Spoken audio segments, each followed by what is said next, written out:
Welcome back to Movie Insights.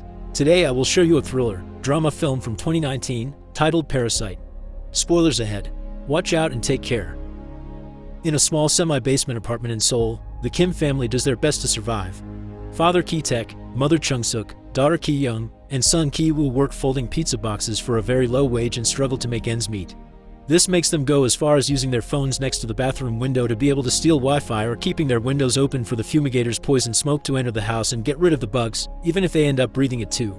One evening, they're visited by Min Hyuk, a friend of Ki-woo's that brings them a scholar's rock from his grandfather's collection, meant to be an amulet for wealth. He also brings Ki-woo a work opportunity. Since Min Hyuk will traveling abroad soon, he wants Ki-woo to take over his tutoring of the daughter of a very rich family. Ki-woo has good English knowledge after his years in the military and trying out the university entrance exam 4 times. Ki-young can just fake his papers to pretend he's a university student since she's good with design programs, and it's not like his employers will look at them closely. The wife is very simple-minded, so having Min Hyuk's recommendation should be enough. Wearing his best clothes and with a forged document in hand, Ki-woo goes to the Park family's house, which is on the fancy part of the city. After being allowed inside by the housekeeper Guk Moon-gwang, he's interviewed by Choi Yeon-gyo, also known as Mrs. Park. Just as predicted, she barely looks at the paperwork and trusts Min Hyuk's word, but she wants to sit through the first lesson to check Ki-woo is a good, proper man. Ki-woo will be teaching the daughter Dae, who starts off as very shy and gets startled when Ki-woo suddenly grabs her wrist, but since it's only a gesture to comfort her when she's having a hard time understanding the exercise, she quickly softens up to him. Mrs. Park is happy with what she's seen, so she decides to hire Ki-woo and pay him well. After the first class, he also gets to meet her son, Da-song, who has joined the Scouts and is obsessed with playing Indians. Ki-woo used to be a Scout too, so he shows understanding, and when Mrs. Park shows him her son's drawings, Ki-woo gets an idea.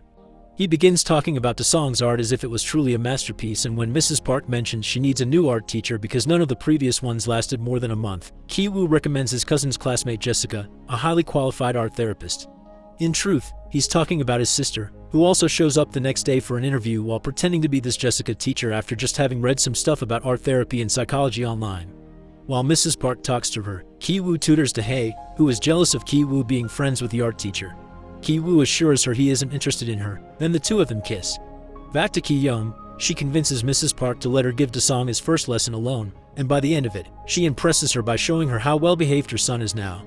She also shows Mrs. Park signs of trauma on Da-song's paintings, mentioning an incident he went through during first grade. Convinced her son needs art therapy, Mrs. Park hires Ki-young under excellent pay. Later that day, she also meets the family father Park Dong-ik, who offers his chauffeur Yoon to drive her home. Yoon insists to take her to her house, but wanting to hide she lives in a poor area to keep up the lie, she asks him to leave her at the train station because she's meeting someone.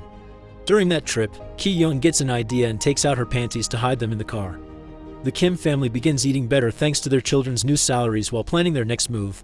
Meanwhile, Mr. Park finds the panties in the car and thinks Yoon has been taking lovers in the vehicle, possibly even consuming narcotics as well, because no one in their right mind forgets their underwear in a car.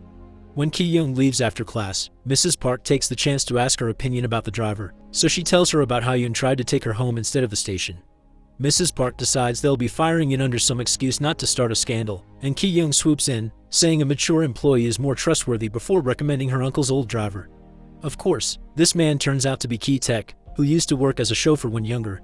He goes for a test drive with Mr. Park, who is impressed by his good manners and his vast knowledge of the city that doesn't need GPS to reach his location. His driving is so smooth, Mr. Park doesn't even spill his drink when the car turns, so he hires him on the spot. The last part of the plan is the most difficult one. Moon-gwang is a stubborn, cunning woman that has been working in that house since it was owned by a previous family. Ki-woo learns from Dae that peaches are forbidden in the house because Moon-gwang is allergic, so he and Ki-young begin throwing peach fuzz at her when she isn't noticing. Moon-gwang ends up going to the doctor for a checkup since she doesn't believe it to be allergies, and Ki-taek is there as well as part of the plan. He takes a selfie by making Moon-gwang appear in the background, then shows it to Mrs. Park while telling her he overheard Moon-gwang say she has tuberculosis. At the house, when Moon-gwang begins coughing because of the allergies, he puts some ketchup on the tissues in the trash to make it look like she had coughed up blood. Ashamed to have a sick employee in the house, Mrs. Park makes Ki-taek promise he won't tell her husband about it, then fires Moon-gwang under some excuse, telling Mr. Park she quit. Mr. Park begins to worry about the lack of cooking and cleaning in the house, so Ki-taek gives him the card of a prestigious agency he almost worked for, giving Mr. Park permission to tell his wife that he got the idea. This agency supposedly provides families with trustworthy employees, but in truth, it's another ruse by the Kims. The phone on the card is the second number Ki Young got for this, and when Mrs. Park calls, she pretends to be a secretary asking for lots of official paperwork. Eventually, Chung Suk is hired as the new housekeeper and the whole Kim family is in. Da-song notices they all smell the same, but they realize it isn't the soap, it's the smell of their old cheap apartment. One day, the Parks leave on a camping trip and leave Chung Suk taking care of the house, so as soon as they're gone, the whole Kim family comes over to stay for a while. They use all the rooms, eat all the food, drink the expensive wines, and Ki Woo even steals Da-hae's diary to read it because he wants to propose to her when she gets into the university. The Kims spend their dinner fantasizing about what marrying into a rich family would be like while a storm rages outside when suddenly, someone rings the doorbell. It's Moon Gwang, who claims she forgot something in the basement when she was fired and left in a hurry. While her family hides, Chung Suk lets her in, but Moon Gwang is taking too long down there, so Chung Suk goes to see what is going on. She finds Moon Gwang trying to move a cupboard, so she helps her, revealing a door behind it that takes them to an underground bunker created by the architect and previous homeowner. Moon Gwang's husband, Oh Gun-se, has been living there for years, hiding from loan sharks. Moon Gwang helped him move there when the previous owner left and the house was waiting to be sold, and the Parks never learned about the bunker. Moon Gwang would go down there and sneak in some food for him when the Parks weren't looking, which explains why Mr. Park thought she ate too much.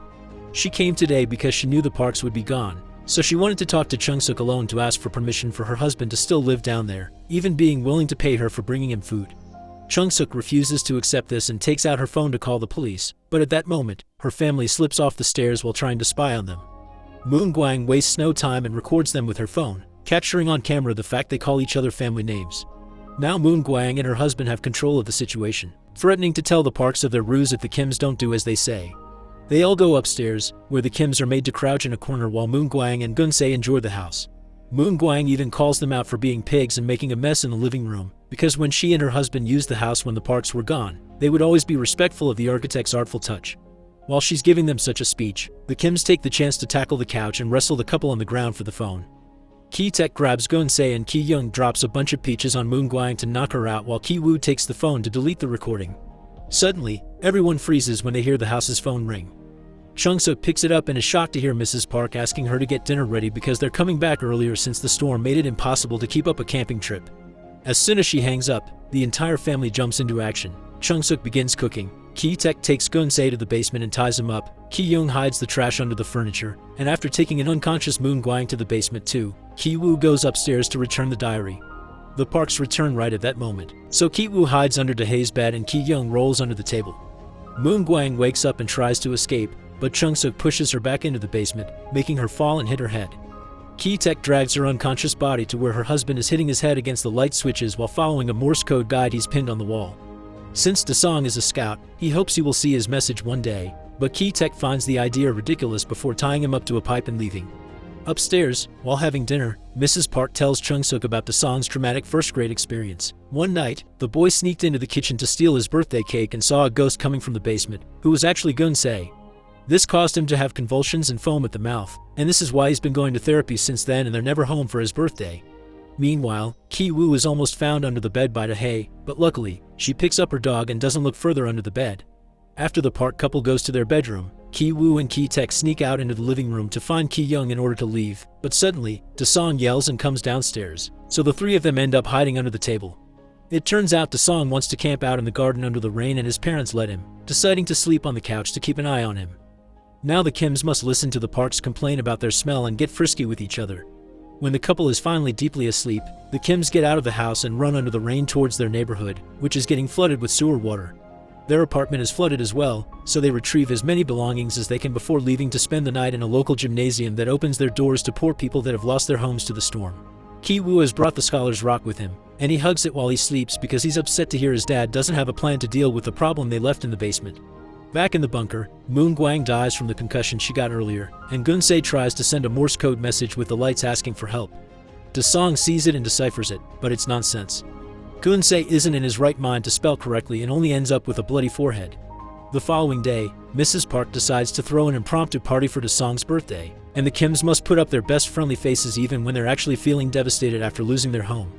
Chung Suk must cook and prepare the tables outside. Ki-taek must drive the parents around to buy all the party supplies while they keep making faces at a smell, and the siblings must put up their smart teacher personas since they're invited to the party as very important guests. During the party, Mr. Park and Ki-taek dress up as Indians because they're planning to make a whole act for Da-sung to save his cake. After spending some time with Tae, Ki-woo takes the scholar's rock and goes down to the basement, where he's jumped on by Gun-se, who somehow has managed to free himself. After stopping him from fleeing with a cord around Ki-woo's neck, Gun-se knocks him out with the rock, then leaves the bunker, grabbing a knife from the kitchen on his way to the garden party. Seeking to avenge Moon Gwang, Gun-se runs out and stabs Ki-young. Da-sung begins having a seizure as soon as he sees him, while Tae finds Ki-woo's body and carries him out to ask for help. Ki-taek goes to check on her daughter, trying to keep a hand on her wound to stop it from bleeding, while Chung-seok jumps on Gun-se and kills him with a barbecue skewer. Mr. Park doesn't care about any of his employees, he just wants to take his son to the hospital, so he demands Ki-taek to drive him. But Ki-taek doesn't want to leave his family behind, so he throws the keys at him so he can drive himself. The keys fall on the grass, and at that moment, Gun-se falls on top of them.